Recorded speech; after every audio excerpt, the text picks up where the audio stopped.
Hello everyone, आप सभी का स्वागत है आपके अपने चैनल टॉपर्स टारगेट पर। मुझे पूरी उम्मीद है आप सब बिल्कुल ठीक होंगे। आज आप सभी के लिए हम एक नई क्लास की शुरुआत करने जा रहे हैं। इसका नाम है इंग्लिश ट्रांसलेशन, जिसे हिंदी में अनुवाद कहते हैं।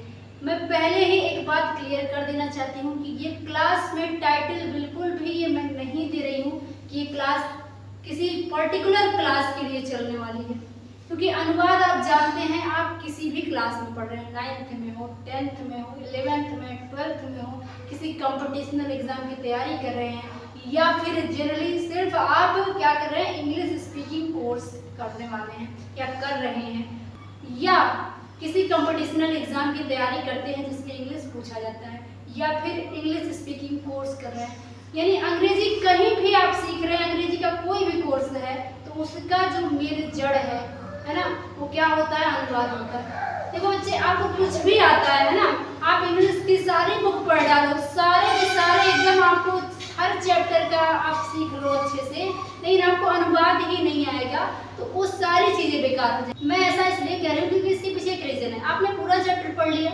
लेकिन एग्जाम के अंदर क्या है, आपको उसको रिप्रेजेंट करना है, आंसर आपको देना, वो बुक तो आपके पास होगी नहीं, तो वहाँ पे आपको ट्रांसलेशन हेल्प करता है। आप उसका हिंदी में अर्थ तो जानते हैं, हिंदी में उसका आंसर करके उसका ट्रांसलेट करके ही तो आप उत्तर देते हैं।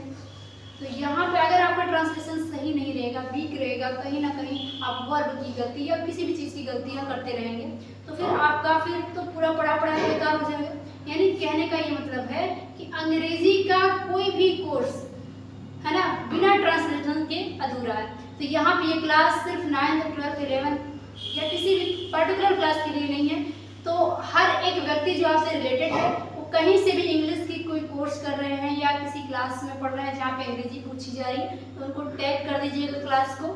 चलिए शुरुआत करते हैं। बहुत बेहतरीन टॉपिक पहले ही क्लियर करवा देती हूँ आपको एक बात, कि ये क्लास मैं थोड़ा सा एकदम लो लेवल से शुरू करने वाली हूँ। हो सकता है शुरुआत में आपको लगे, पहले ही जज मत करिए क्लास को, क्योंकि हो सकता है शुरुआत में मैं कुछ ऐसी चीज़ें बताऊं जो आपको लगेगा कि हाँ ये क्या बता रही है, तो बहुत ही नॉर्मल चीज़ें हैं, लोगों को पता होती है।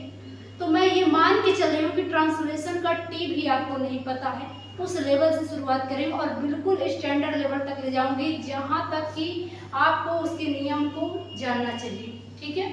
और एक बात और, आपको एक भी नियम रटना नहीं होगा, आपको हर नियम को मैं इस तरीके से समझाऊंगी कि हर नियम याद हो जाएगा, और वो बिल्कुल रटने वाली चीजें इस क्लास के अंदर नहीं मिलेंगी आपको, ठीक है।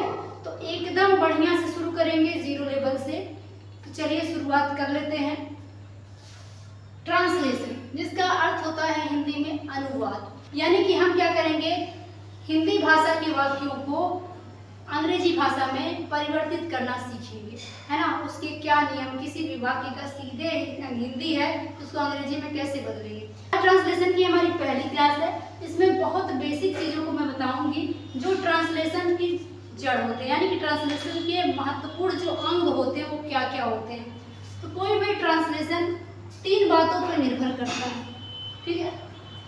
तो ट्रांसलेशन के मेन एलिमेंट्स क्या हैं, इसमें क्या क्या आपको जानना चाहिए। तो नंबर 1 पॉइंट आप यहाँ पे मेरे साथ नोट बनाते हुए चलिएगा शुरू से लास्ट तक। तो नोट बनाने के लिए इसलिए कह रही हूँ क्योंकि आपको चीज़ें रिवीजन करने की ज़रूरत पड़ेगी, है ना।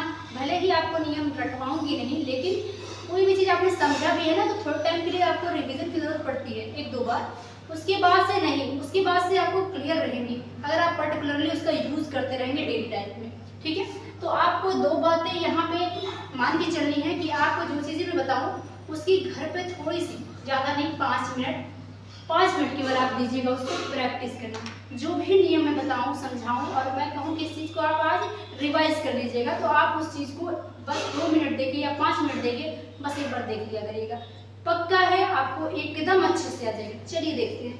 तो इसका पहला एलिमेंट आपको जानना है कि वाक्य क्या होता है ना, वाक्य को समझना होगा, यानी सेंटेंस क्या होता है, सेंटेंस। और दूसरा एलिमेंट क्या होता है, और दूसरी बात आपको जानना होगा काल, ठीक है। काल मतलब क्या होता है, टाइम, समय, टाइम यानी कि टेंस। टेंस, टेंस कहिए, समय कहिए, है ना। काल को समझना होगा, और क्या समझना होगा, वाक्य को। और तीसरा आपको अच्छे से एक बात जानना होगा, भाव। भाव यानी कि जो भी सेंस से कहते हैं, है ना, कि वाक्य जो भी कहा जा रहा है उसका भाव क्या निकल के आ रहा है। तो अगर इन तीन बातों को आप समझ गए तो टेंस में आपको कोई हरा नहीं सकता, पूरा ट्रांसलेशन आपको अच्छे से आएगा। ध्यान दीजिएगा क्या क्या मैंने बताया, वाक्य क्या है, काल क्या है, और उसके भाव क्या हो सकते हैं। ठीक है, चलिए तो एक एक करके इस पे जानते हैं। पहला पार्ट हमारा क्या है, वाक्य। सेंटेंस को समझेंगे, सेंटेंस क्या होता है, इसके क्या क्या पार्ट होते हैं। बस 5 मिनट की चीजें मैं समझाऊंगी, इसमें ज्यादा टाइम नहीं लगेगा। ठीक है, तो तीनों टॉपिक पर डिस्कस कर लेते हैं। पहला है आपका सेंटेंस। पहला वाला जो आपका क्या है, वाक्य, सेंटेंस। ये थोड़ा सा लंबा है, इसको समझाने में हमको शायद 10 मिनट लगे, क्योंकि इसमें कई टॉपिक हैं, है ना। इसमें वर्ब को समझना है, इसके ऑब्जेक्ट और सब्जेक्ट को समझना है, बाकी चीजें छोटी छोटी हैं। तो यहाँ पे अगर हम पहला कहें वाक्य, वाक्य यानी कि सेंटेंस क्या है, वाक्य यानी कि सेंटेंस। तो इसमें क्या होता है, इसमें 3 पार्ट होते हैं, ध्यान से देखेंगे। एक होता है आपका सब्जेक्ट, सब्जेक्ट यानी कि कर्ता। ठीक है, सब्जेक्ट यानी कि कर्ता। और दूसरा क्या होता है, दूसरा आपका होता है वर्ब। वर्ब, वर्ब हो सकता है वर्ब के साथ हेल्पिंग वर्ब यानी कि सहायक क्रिया भी हो, और इसकी अनुपस्थिति में केवल हेल्पिंग वर्ब भी हो सकता है ना। तो वाक्य में सब्जेक्ट तो होगा ही, साथ में ऑब्जेक्ट, यहाँ पे वर्ब होगा या हेल्पिंग वर्ब होगा, या दोनों हो सकता है। और लास्ट पॉइंट है ऑब्जेक्ट होता है, ऑब्जेक्ट होता है। तो वाक्य के पार्ट मेन रूप से हमें क्या कितने मिले, 3 पार्ट मिले।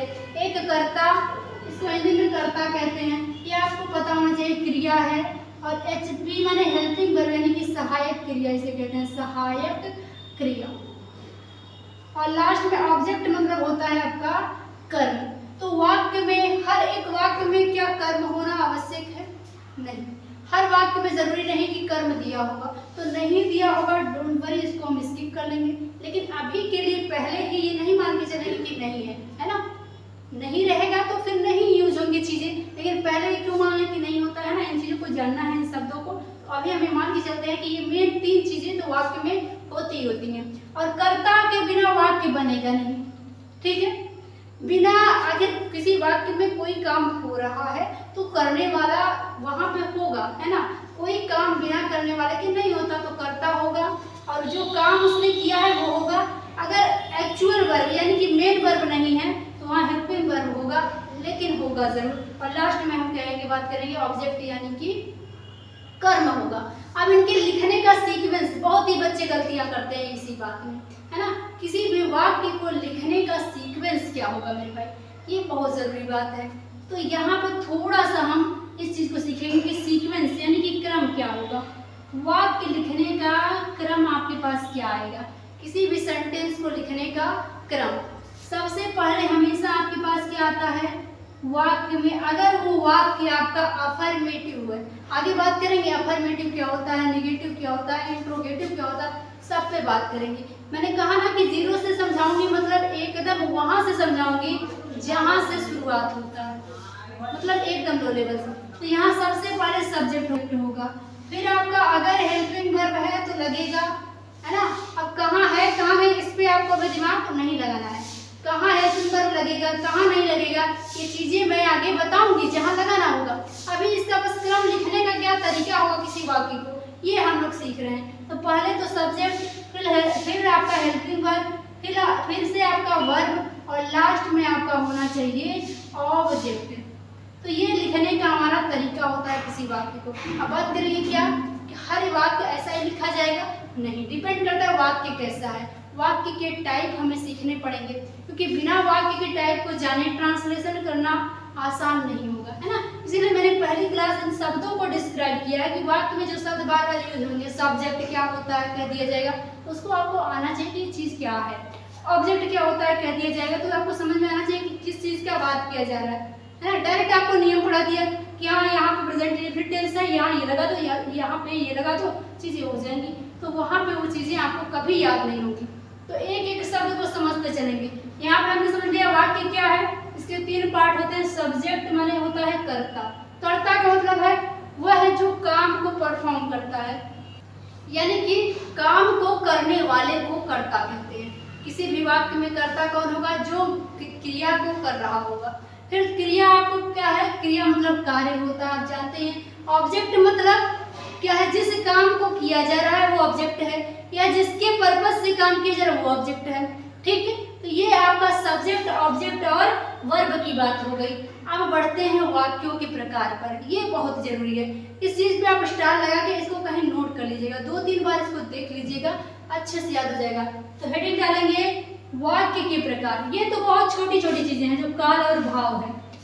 इसको एक्सप्लेन करने में हमें 2-2 मिनट नहीं लगेगा।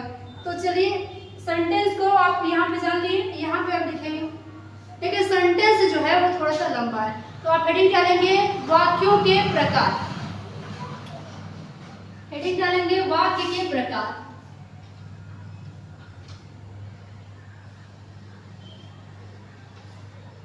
वाक्य के प्रकार।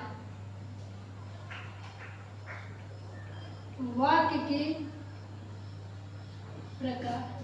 Types of sentences. Types of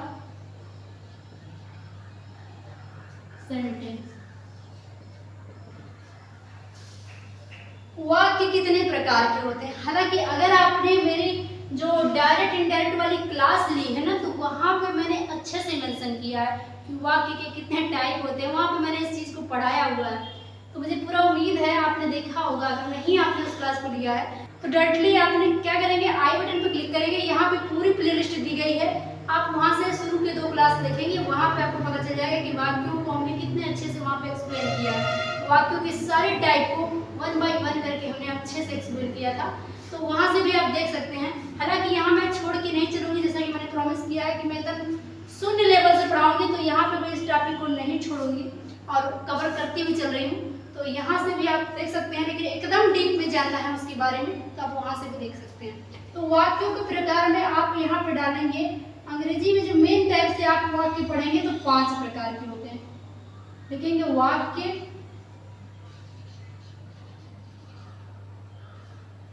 यहाँ पे क्या हो जाएगा, वाक्य जो होते हैं वाक्य 5 प्रकार के होते हैं। प्रकार के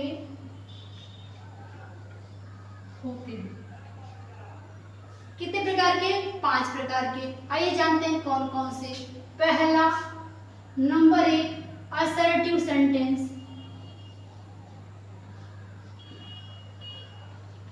असर्टिव सेंटेंस जिसे आप हिंदी में कहते हैं साधारण वाक्य। साधारण वाक्य, ठीक है। असर्टिव सेंटेंस को क्या कहते हैं? साधारण वाक्य। बहुत जरूरी है ये, और इस पे तो मतलब शुरुआत ही टेंस का हम यहीं से करने वाले हैं। ये सिंपल सेंटेंस कहते हैं, साधारण वाक्य। यहाँ पे जनरली हम इसको असर्टिव सेंटेंस कहते हैं। इसको 2 भाग में बांटा गया है। थोड़ा सा इसके सब डिवीजन को भी देखते चलेंगे, है ना। मेन पार्ट को देखेंगे ही देखेंगे, इनके सब डिवीजन को भी देखते हुए चलते हैं। तो ये खुद से जो असर्टिव सेंटेंस आपका है ना, ये पहला जो टाइप है, ये खुद अपने आप में 2 प्रकार का होता है। असर्टिव सेंटेंस अपने आप में ही 2 टाइप का होता है। कौन कौन सा? इसका एक टाइप जो पहला होता है जिसे कहते हैं affirmative. Affirmative, affirmative sentence. Affirmative sentence Hindi में कहते हैं स्वीकारात्मक वाक्य। स्वीकारात्मक वाक्य। अब ये क्या चीज है?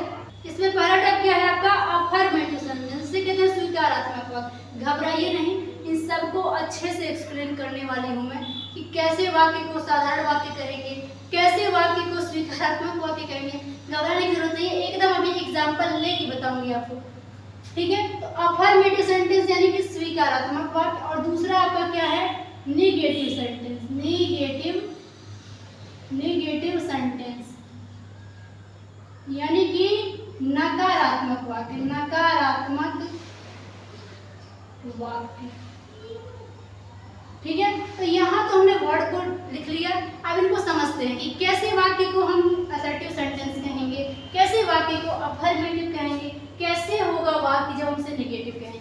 ध्यान दीजिएगा कि ये जो दोनों पार्ट है ना, अफर्मेटिव और नेगेटिव, किसके पार्ट हैं? असर्टिव के। यानी कि कोई भी वाक्य अगर अफर्मेटिव यानी कि स्वीकारात्मक है तो भी असर्टिव कहलाएगा, नेगेटिव है तो भी असर्टिव कहलाएगा। यानी कि ये साधारण वाक्य दोनों ही होगा। अब मैं एक उदाहरण लिखती हूँ, एग्जाम्पल आपको यहाँ से दे रही हूँ। फॉर एग्जाम्पल अगर मैं लिखूं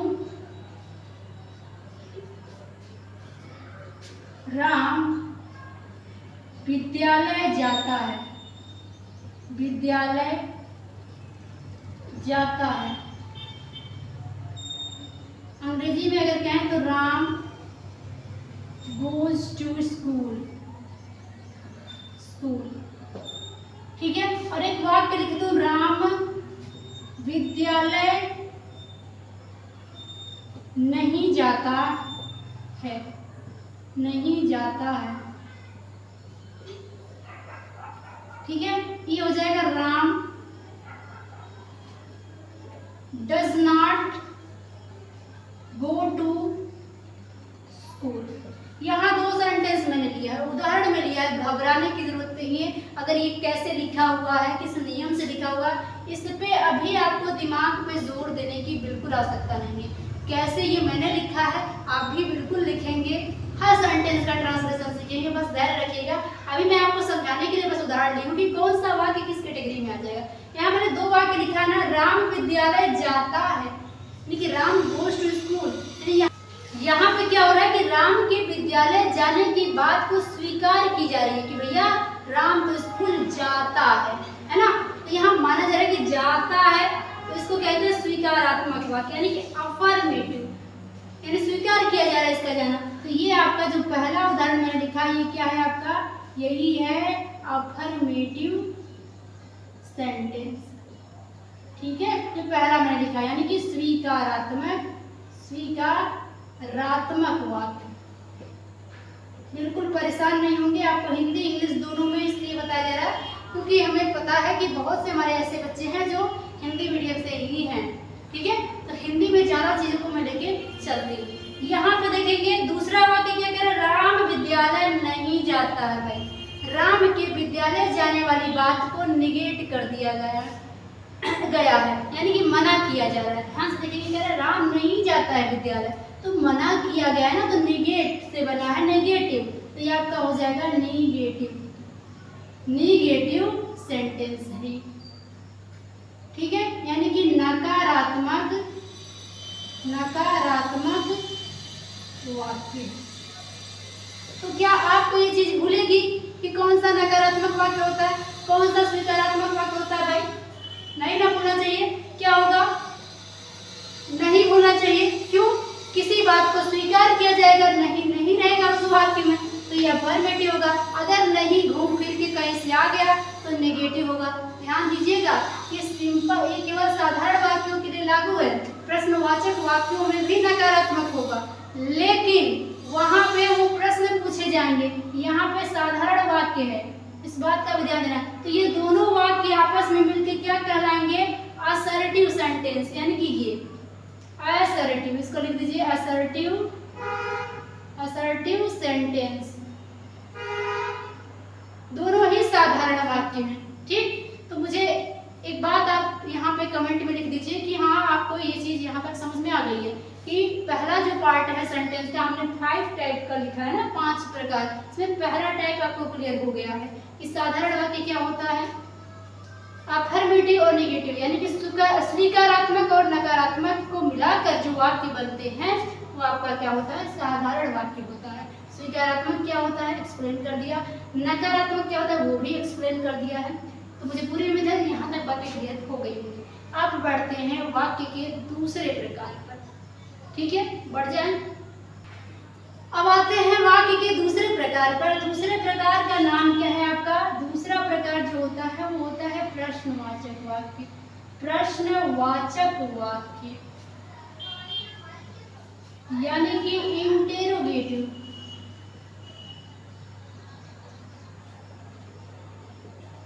सेंटेंस,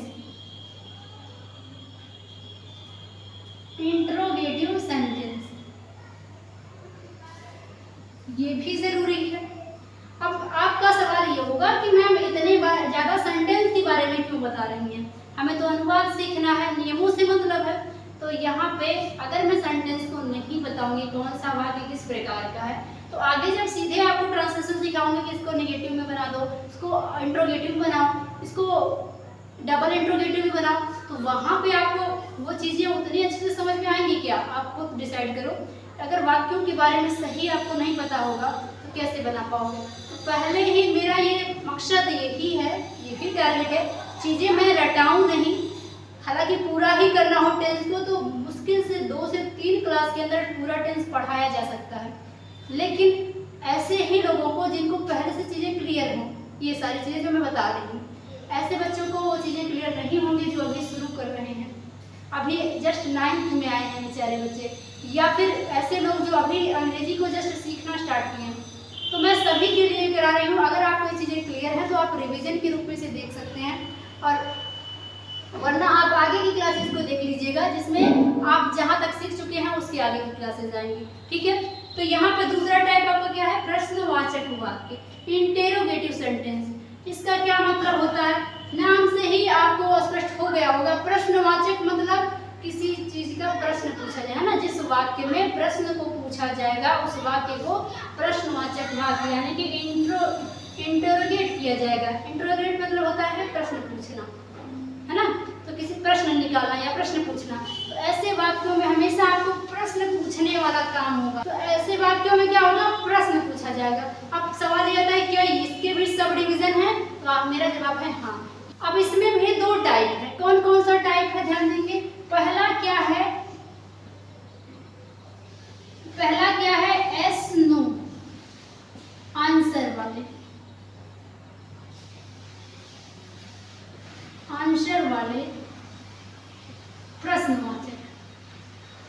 प्रश्नवाचक वाक्य। और दूसरा क्या है, WH ग्रुप वाले। अब ये बातें क्या लिख दिया मैंने, एस नो WH ग्रुप। अगर आप मेरे शॉर्ट वीडियोस को भी देखेंगे चैनल की प्लेलिस्ट में जाके तो भी ये चीज़ें आपको क्लियर हो जाएंगी। वहाँ भी मैंने अच्छे से एक्सप्लेन कर दिया है कि WH ग्रुप वाले और एस नो वाले इंटरोगेटिव वाक्य क्या होते हैं। फिलहाल यहाँ देखेंगे एस नो वाले इंटरोगेटिव वाक्य कैसे पहचानेंगे। ऐसे वाक्य, ऐसे प्रश्नवाचक वाक्य जिनका उत्तर आपको यस और नो में मिल जाए। जैसे कह दिया जाए कि क्या तुम मेरी सहायता करोगे, तो आपका मन होगा भाई तो आप कहोगे हाँ यस, और नहीं करना होगा तो कहोगे नो। क्या इसके अलावा इस प्रश्न का कोई और जवाब दिया जा सकता है, नहीं। तो यही क्या है आपका, अभी जो मैंने पूछा वो भी जस्ट क्या है, यस नो वाला ही इंट्रोगेटिव वाक्य है। तो ये सब क्या है, जिस ऐसे प्रश्नवाचक वाक्य जिनका जवाब आपको यस और नो में मिल जाए उसे कहते हैं यस नो वाले इंट्रोगेटिव वाक्य। और ऐसे प्रश्नवाचक वाक्य जिनका जवाब यस या नो में नहीं मिलता है उन्हें WH ग्रुप कहते हैं। कि वाई, हाउ, हुज इन चीज़ों से शुरू होते हैं। इनके लिए आपको पूरा स्टेटमेंट देना पड़ता है, ऐसे हुआ फिर ये हुआ फिर ये हुआ। क्या है, तुम वहाँ क्यों गए थे, है ना, कह दिया तुम विद्यालय क्यों गए थे भाई, तो आप बताओ तो भाई पढ़ने गए थे, कुछ सीखने गए थे, क्लास चल रही थी, है ना। उसमें आपके पास बड़ा सा स्टेटमेंट होगा। इसके जवाब में WH ग्रुप वाले में आपके पास बड़ा सा स्टेटमेंट होगा, लेकिन इसके जवाब में नहीं होगा। यानी कि आप इसको ऑब्जेक्टिव बोल सकते हैं और इसको सब्जेक्टिव बोल सकते हैं, है कि नहीं। जैसे कह दिया जाए कि भाई आज की क्लास क्या आप लोगे, तो आपको लेना होगा तो कहोगे हाँ, नहीं लेना होगा कहोगे नहीं। इसके अलावा इसका कोई जवाब है नहीं। तो ऐसे वाले प्रश्न जिनका जवाब हाँ और ना में दे देंगे उसे पहला कैटेगरी में आ जाएगा। और ये इसकी अंग्रेजी नहीं लिखेंगे, ये हमेशा हेल्पिंग वर्ब से शुरू होगा, सहायक क्रिया से शुरू हो जाएगा अंग्रेजी के अंदर। और हिंदी के अंदर क्या से शुरू होगा, हिंदी में क्या होगा, क्या से शुरुआत होगी, है ना, क्या से शुरुआत होगी हिंदी में, अंग्रेजी में शुरुआत होगी सहायक क्रिया से। और ये आ गया आपका WH ग्रुप वाला वाक्य। WH वाले ग्रुप में आपका ये शुरुआत वाई से हो सकता है। WH माने क्या, W वाले जितने भी प्रश्नवाचक बनते हैं जैसे why, whose, how, whom, etc. आदि जो भी प्रश्न वाले शब्द हैं सब इसके अंदर आ जाएंगे और इसमें आपको यस और नो में जवाब नहीं मिलेगा। ठीक है, 2 कैटेगरी हो गई। उदाहरण जिसका देख ही देते हैं ताकि चीजें और अच्छे से क्लियर हो जाए। तो यहाँ पे एग्जाम्पल में अगर आप लिखना चाहें तो क्या लिख लेंगे? तो यहाँ पे हम एग्जाम्पल लिखते हैं। पहला, विल यू गो देयर, यानी कि क्या तुम वहां जाओगे, जाओगे। ठीक है, विल यू गो देयर, क्या तुम वहां जाओगे। इसका अंग्रेजी ट्रांसलेशन और हिंदी ट्रांसलेशन मैंने दोनों लिख दिया। और एक और वाक्य लिख रही हूँ, why will you go there. ठीक है, यानी तुम वहां क्यों जाओगे, क्यों जाओगे, जाओगे। तो यहाँ पे 2 प्रश्नवाचक वाक्यों को हमने लिखा हुआ है, ध्यान से इसको पढ़ लीजिए। कह रहे विल यू गो देयर, क्या तुम वहां जाओगे। ये क्या है? अगर आपसे कहा क्या तुम वहां जाओगे तो जाना होगा तो आप कहोगे यस, और नहीं जाना होगा तो नो। इसके अलावा इसके कोई आंसर दे सकते हो? नहीं दे सकते हो। तो ये आपका क्या हो जाएगा? फर्स्ट कैटेगरी में आ जाएगा, यानी यस नो वाला इंट्रोगेटिव वाक्य हो जाएगा। और देखो इसकी पहचान अच्छे से देख लो, क्योंकि वाक्य में यही चीजें हम करने वाले हैं। आगे ट्रांसलेशन जब करेंगे, अनुवाद में यही करेंगे। जब आपका इस कैटेगरी का प्रश्नवाचक वाक्य आएगा, कहेंगे भाई इसका प्रश्नवाचक बताओ, वो भी क्या है यस नो वाले में, तो आपका क्या जवाब होगा? आप उसमें देखें कि हिंदी में शुरुआत क्या से हो जाएगा, है ना। प्रश्नवाचक तो ये भी है, लेकिन शुरुआत हिंदी में क्या से होगा? अंग्रेजी में इसकी अंग्रेजी व्हाट में लिखी जाएगी, इसकी अंग्रेजी में क्या लिखी जाएगी? विल, यानी कि जो भी वाक्य की सहायक क्रिया होगी वो लिखी जाएगी। दूसरा वाक्य देखिए, why will you go there, तुम वहां क्यों जाओगे। यहाँ पे इसका पूरा स्टेटमेंट में उत्तर देना होगा, क्यों जाओगे। इसका सिर्फ यस और नो में काम चलने वाला नहीं है। और यहाँ पे देखिए प्रश्नवाचक शब्द लास्ट में आएगा, वाक्य के कहीं बीच में आएगा, शुरुआत में नहीं आएगा। और इसकी अंग्रेजी यहाँ पे लिखी जाएगी। ठीक है, तो मुझे पूरा उम्मीद है कि आपको असर्टिव सेंटेंस और इंट्रोगेटिव सेंटेंस अच्छे से क्लियर हो गया होगा। अब अगले टाइप पे बढ़े, चलिए तीसरे टाइप वाले सेंटेंस पे बढ़ जाते हैं।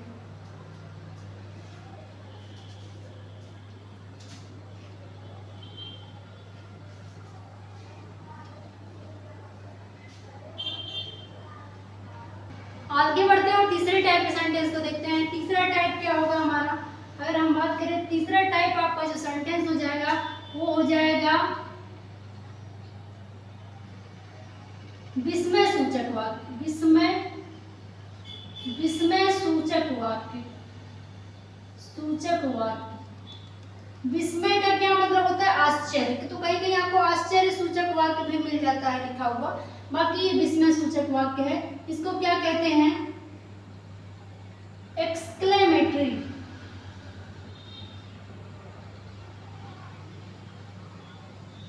सेंटेंस।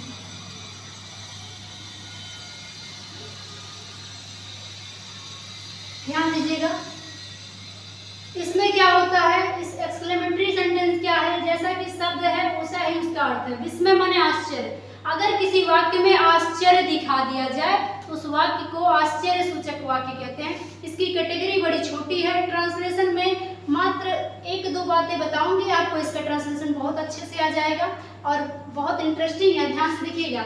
तो यहाँ पे क्या होगा? इसकी सब डिविजन्स नहीं है। इसमें क्या होगा? आश्चर्य को दर्शाया जाएगा, आश्चर्य दर्शाया जाएगा, दर्शाया जाएगा। और ध्यान दीजिए, ये जो विस्मय सूचक वाक्य होता है इसमें आश्चर्य दर्शाया जाता है। उदाहरण में देखें, अगर उदाहरण में देखें, इसमें आश्चर्य को दर्शाया जाता है। इसमें कुछ विशेष शब्द आते हैं जिनको मैं यहाँ पे नोट नहीं कराऊंगी, जब इनका ट्रांसलेशन सिखाऊंगी तभी आपको वो चीजें बताऊंगी। ठीक है, फिलहाल इसका उदाहरण ले लेती हूँ। अगर कहा जाए वाह, वाह हम मैच जीत गए, मैच जीत गए।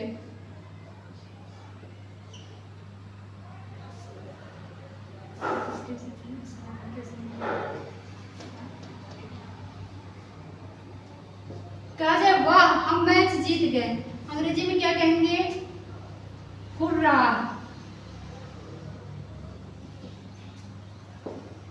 We have won the match. We have won the match. तो यहाँ पे देख सकते हैं वाक्य में क्या है, कह रहे हैं वाह हम तो मैच जीत गए। यहाँ पे आश्चर्य दर्शाया जा रहा है। हुर्रा वर्ड यहाँ पे इसका कोई शाब्दिक अर्थ अपने आप में नहीं है, इसका मतलब है खुशी दर्शाने वाला एक शब्द। जब भी हम वाक्य में खुशी को दर्शाना होगा तो उसको हुर्रा लिखेंगे, दुख को दर्शाना होगा तो एलास लिखेंगे, जिससे कहेंगे ओह ओह तुम हार गए, तुम हार गए। ठीक है, तो क्या हो जाएगा, आप कहेंगे ओह या एलास, इसको एलास भी बोल सकते हैं, alas alas. You have been defeated,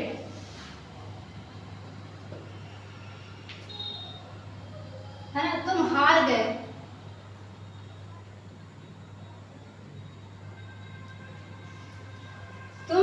तो यहाँ पे अभी आप ये पर बिल्कुल ध्यान नहीं देंगे कि वाक्यों का अनुवाद मैं कैसे कर रही हूँ, है ना, इस पे बिल्कुल आपको ध्यान नहीं देना है।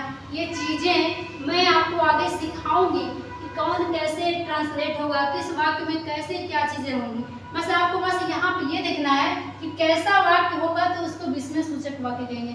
यानी आश्चर्य में चाहे दुख दिखाया जाए, चाहे बहुत ज्यादा खुशी हो जाए, चाहे वाट ए बीच में आता है। जैसे कहा जाए कितनी सुंदर तस्वीर है ये, कितना अच्छा चित्र है ये, कितने अच्छे दृश्य है ये, तो वो चीजें भी यहाँ आ जाती हैं। तो फिलहाल उन सभी चीजों को डीप में हम तब सीखेंगे जब इसका ट्रांसलेशन करेंगे। यहाँ पे बस इतना जानिएगा कि कभी भी आश्चर्य को दर्शाया जाएगा वाक्य में, चाहे दुख हो गया, बहुत ज्यादा खुशी दिखा दी गई, तो आश्चर्य के अंतर्गत आता है और उसको हम क्या करेंगे, एक्सक्लेमेटरी सेंटेंस के अंतर्गत रखेंगे। टाइप 4 पे बढ़ जाते हैं।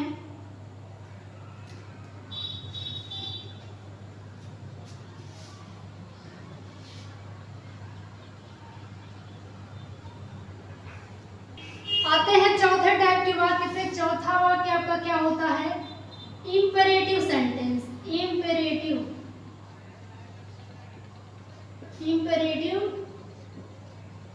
सेंटेंस यानी कि आज्ञा सूचक वाक्य। आज्ञा सूचक वाक्य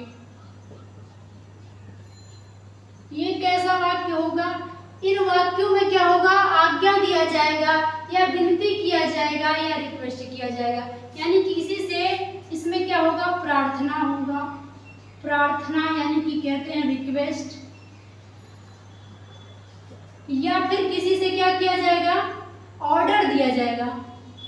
ऑर्डर दिया जाएगा यानी आदेश, और या फिर हो सकता है किसी से किसी को सलाह दिया जाए,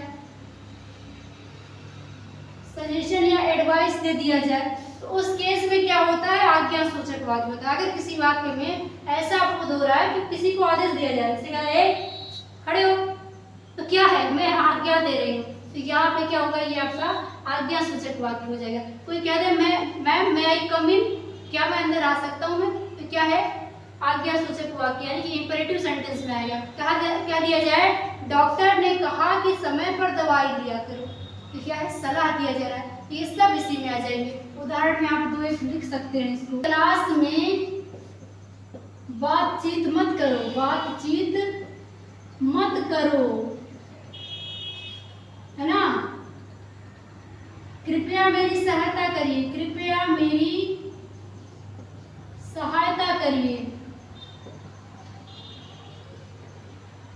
गरीबों पर दया करो, गरीबों पर दया करो। तो ये सभी टाइप के जो आपको दिख रहे हैं, ये सब क्या होते हैं, ये सब इसमें आ जाएंगे, इंपेरेटिव सेंटेंस के अंतर्गत आ जाएंगे। इस पे कैसे इसका ट्रांसलेशन होगा, कौन सा कैसे कहाँ क्या चीजें लगेगी, इस बारे में अभी आपको सोचने की बिल्कुल जरूरत नहीं है। बस मैं बता रही हूँ कि कौन सा वाक्य किस कैटेगरी में आएगा, है ना। बस ये चीजें आपको समझा रहे हैं। लास्ट टाइप पे बढ़ जाते हैं, जो आपका लास्ट टाइप है, 5वां टाइप जो हम यहाँ पे सीखेंगे।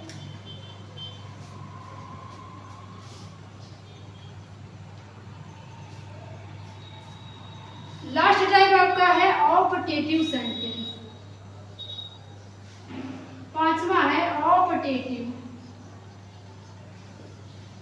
सेंटेंस,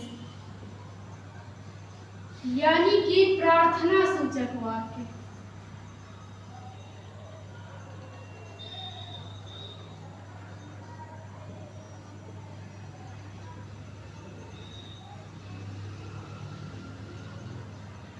ये क्या होता है? प्रार्थना सूचक। इसमें हमेशा ईश्वर से प्रार्थना की जाएगी।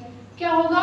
ध्यान दीजिएगा, ईश्वर से प्रार्थना, ईश्वर से प्रार्थना, ईश्वर से अगर प्रार्थना किया जाए, ईश्वर से प्रार्थना, या किसी को श्राप दे दिया जाए, श्राप,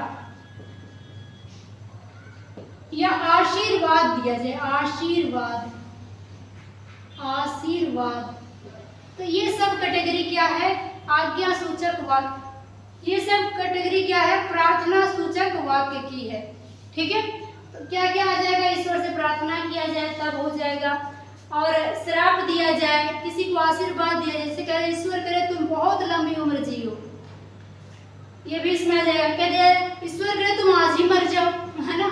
श्राप दिया जाएगा तो भी इसी में आएगा, प्रार्थना किया जाएगा तो भी इसी में आ जाएगा। तो मुझे पूरा उम्मीद है ये 5 टाइप के सेंटेंस आपको समझ में आ गया होगा। ये क्लास पहली है आपके ट्रांसलेशन की, और इसमें मैंने ये बेसिक चीजें बताई है जो शायद ट्रांसलेशन की कोई भी क्लास शुरुआत करने से पहले ये चीजें नहीं बताई जाती हैं। सीधे सीधे आपको ट्रांसलेट कराना सिखाया जाता है। मैं ये चीजें इसलिए बता रही हूँ क्योंकि जब भी इन वाक्यों की जरूरत पड़ेगी आगे, तो आप इन शब्दों से, इस टाइप के वाक्यों से थोड़ा बहुत अवेयर रहेंगे, इससे परिचित रहेंगे, तो ये चीजें आपको वहाँ पे तुरंत रिकॉल हो जाएंगी कि हाँ ये चीज मैंने ऐसे बताया था, इस टाइप का वाक्य है, तो हमें ये चीजें यहाँ पे करने की जरूरत है।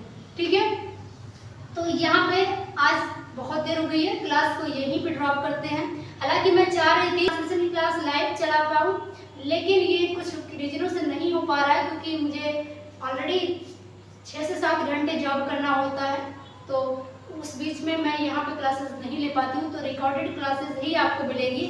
लेकिन आपके जो भी डाउट्स होंगे, मैं लाइव क्लास में नहीं ले पा रहा हूँ, लेकिन जो भी आपके डाउट्स हो आप वीडियो में के बाद में देखने के बाद वहाँ पे आप कमेंट कर दिया करिएगा। मैं कोशिश करूँगी कि आपके सारे सवालों का जवाब दे पाऊँ और आपके सारे डाउट्स को आगे वाले क्लासेस में क्लियर करते चली जाऊँ। ठीक है, तो अगर आपको वीडियो पसंद आया तो लाइक कर दीजिएगा, चैनल से नहीं जुड़े हो तक सब्सक्राइब जरूर कर लेना, और इसको वीडियो को शेयर करना बिल्कुल नहीं भूलना है।